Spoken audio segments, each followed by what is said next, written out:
This is not the first outbreak of bird flu in the U.S., and it won't be the last. What is the distinction of this current wave?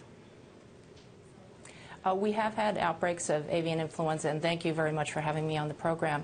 We have had outbreaks of influenza in the United States, and the most notable one that we had was back in Pennsylvania in '83-'84, where we lost 17 million birds with a cost of $60 million. And since that time, we've had smaller outbreaks, but this particular outbreak has affected many states and many types of birds across the United States. So it is an unprecedented outbreak in the United States of bird flu. 8 million birds have died in this wave. That's an incredible, to me, that's an incredible number. I mean, how many birds are there? Well, it is an incredible number. But if we look at the poultry industry in general, we raise 9 billion broiler birds. So those are the meat-type chickens that we raise. We raise over 200,000 turkeys, and we also raise a large amount of the layer birds, too. In Pennsylvania alone, we have 24 million layers in Pennsylvania. So this is a very, very large industry in the United States. And the risk to humans, according to the CDC, is that it is low, but infection is possible, which raises more questions than really it answers. Previous strains we know in other countries in the past have been spread to humans and people have died. What confidence do you have this time around that human infection and transmission will remain low or non-existent?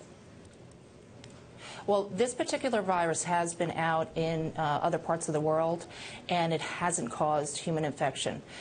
So we always watch that, and CDC and the USDA always watch those viruses because these viruses can mutate.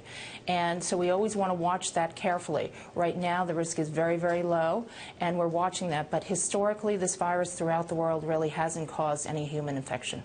So what's the prescription for farmers? I mean, is there a set of regulations farmers can follow to stop the spread or reduce the risk of the spread of infection?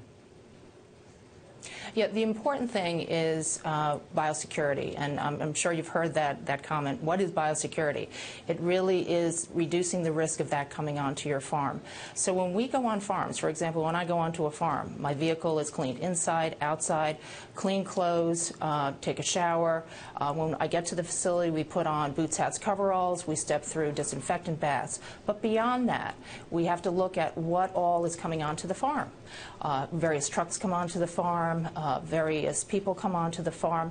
They all have to come on in a biosecure manner. And we have to, if they're non-essential people coming on the farm, they shouldn't be on that farm. So every time something comes into that farm, that's a potential introduction. But in the big scheme, what we need to do with control, we have to euthanize the birds that are affected. And then we have to clean and disinfect that farm. And then that farm has to sit with no birds in it for a very long time period so we can get this outbreak under control. Sherrill, do we know for a fact how this strain of bird flu is being spread right now?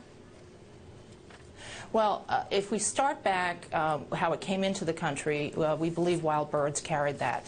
And many times the ducks and the geese, they'll carry it, but they won't have any disease, so they'll be perfectly fine. But it's their droppings that will have the virus in there, and then it can spread.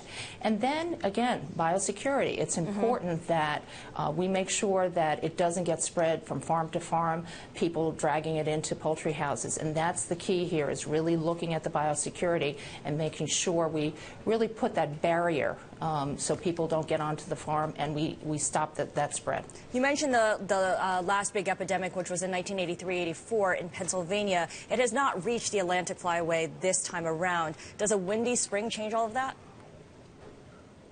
Well, the question about wind has come up before, and the wind will not carry this virus miles.